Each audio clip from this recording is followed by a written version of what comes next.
Welcome to my YouTube channel, Dolce Daker Vlog. To this video guys ay gusto kong ipakita sa inyo na paano ko gawin yung mga attachment ng ECCD checklist para po makita nyo. So, samahan nyo ko guys hanggang sa matapos. Okay guys, ito yung ECCD namin, booklet dito sa aming lugar ng Santa Ana. Ayan yung laman niya, nandito na. Intake niya. Nandito na rin yung consent. So, dyan pipirma yung parent. Ayan, computation of child's age. Ayan na.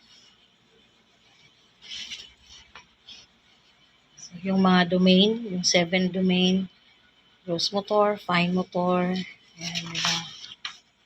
Self-help, receptive, expressive, cognitive, social, emotional domain, and yung computation niya. So, dito na rin natin makikita yung observation records ng bata. Behavior, action taken, ayan. Para hindi na siya hiwa-hiwalay. Nandito na rin yung mga height for age na, ayan. Yung graphing, boys and girls. Pag boys dito, harapan sa likod yung girls, growth monitoring. Ayan. Andito na rin yung initial annual health records. So, hindi ka na mahihirapan, lipat-lipat na lang. And last is examiner's notes. Yung mga behaviors about sa family, environment niya. Okay, ayan na. So, yung growth chart, nandito na rin. Yan. So, hindi ka na mahihirapan na papalit-palit ng papel. Pakita ko naman sa inyo yung attachment ng ECCD. Unang-una, individualized educational plan. Ayan, ililipat ko siya dito. Hindi ko pa nasagot, sasagutan ko pa lang to. And then, yung individual curriculum plan.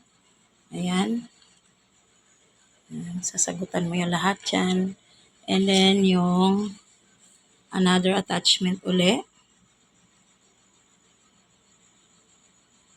Ayan, nakita ko. Okay, yung summary of 6 tools. Sagutan mo lahat yan. Okay, next naman ay result of assessment based on ECCD. Next ay family assessment. So, yun yan.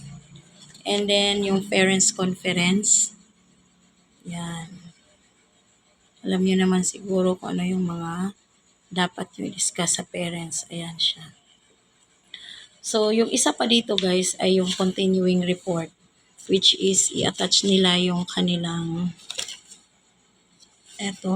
yung continuing report. Okay, yung pinakahuli ay continuing report. Ayan, check yan kung nagawa ba ng bata sa bahay. And then, yung attachment nito guys ay yung picture, yung litrato na kung saan ito yung dapat nilang gawin. Yun i-attach sa likod. And then, pagsama-samahin yan sila. Kasama ng birth certificate at yung immunization card ng bata. Okay? Thank you for watching guys. It's a simple na video na ginawa ko ngayon. I hope na meron kayong nakuhang idea para sa ECCD ninyo na pagsama-samahin na lang para hindi na kayo nahihirapan. So, pag-fill up. Okay, thank you guys for watching. Please subscribe, like, and share my YouTube channel, Melchie Daker Vlog. Kung meron kayong comment down below lang. Thank you. Jesus loves us.